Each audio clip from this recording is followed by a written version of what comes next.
Hello everyone and once again welcome to Anil for education YouTube channel. Guys, आज की इस video में हम लाए हैं आपके लिए टॉप 20 सामान्य ज्ञान के महत्वपूर्ण प्रश्न। तो चलिए देखते हैं पहला प्रश्न है, भारत का राष्ट्रीय फल कौन सा है? इस प्रश्न का राइट आंसर हो जाएगा ऑप्शन सी, यानी कि आम। आपका अगला प्रश्न है, डिस्कवरी ऑफ इंडिया पुस्तक किसने लिखी? इस प्रश्न का राइट आंसर हो जाएगा ऑप्शन बी, पंडित जवाहरलाल नेहरू। अगला प्रश्न है, विश्व का सबसे ऊंचा पर्वत कौन सा है?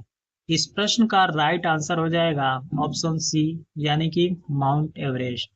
अगला प्रश्न है, भारत की पहली महिला राष्ट्रपति कौन थी? इस प्रश्न का राइट आंसर हो जाएगा ऑप्शन सी, यानी कि प्रतिभा पाटिल।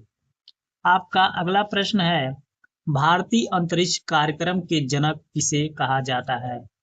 इस प्रश्न का सही जवाब हो जाएगा ऑप्शन बी, यानी कि विक्रम साराभाई। अगला प्रश्न है, ताजमहल का निर्माण किस मुगल शासक ने कराया था? इस प्रश्न का राइट आंसर हो जाएगा ऑप्शन सी, यानी कि शाहजहां।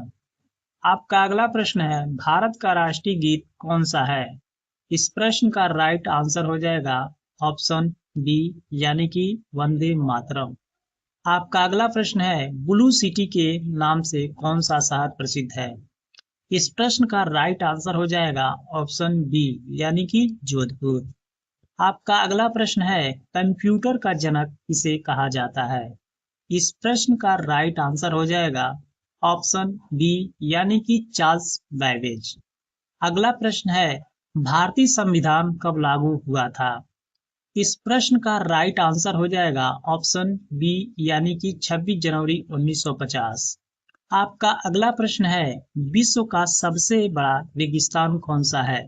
इस प्रश्न का राइट आंसर हो जाएगा ऑप्शन बी, यानी कि सहारा। आपका अगला प्रश्न है, मिसाइल मैन ऑफ इंडिया किसे कहा जाता है? इस प्रश्न का राइट आंसर हो जाएगा ऑप्शन ए, यानी कि एपीजे अब्दुल कलाम। आपका अगला प्रश्न है, भारतीय संसद के कितने सदन हैं? इस प्रश्न का राइट आंसर हो जाएगा ऑप्शन बी, यानी कि 2। आपका अगला प्रश्न है, सूर्य मंदिर कहाँ स्थित है? इस प्रश्न का राइट आंसर हो जाएगा ऑप्शन बी, यानी कि कोणार्क। आपका अगला प्रश्न है, विश्व जल दिवस कब मनाया जाता है?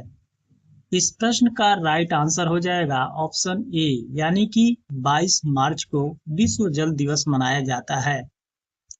आपका अगला प्रश्न है, भारत की सबसे लंबी नदी कौन सी है? इस प्रश्न का राइट आंसर हो जाएगा ऑप्शन बी, यानी कि गंगा।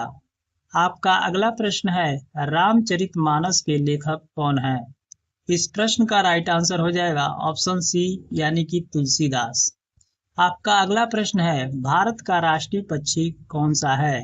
इस प्रश्न का राइट आंसर हो जाएगा ऑप्शन बी, यानी कि मोर। आपका अगला प्रश्न है, चंद्रमा पर कदम रखने वाले पहले व्यक्ति कौन थे? इस प्रश्न का राइट आंसर हो जाएगा नील आर्मस्ट्रॉन्ग। आपका अगला प्रश्न है, सफेद क्रांति का संबंध किससे है? इस प्रश्न का राइट आंसर हो जाएगा ऑप्शन बी, यानी कि दूध उत्पादन। आशा करते हैं ये वीडियो आपको अच्छा लगा होगा। मिलते हैं अगले वीडियो में, तब तक के लिए लाइक शेयर एंड सब्सक्राइब। जय हिंद, जय भारत।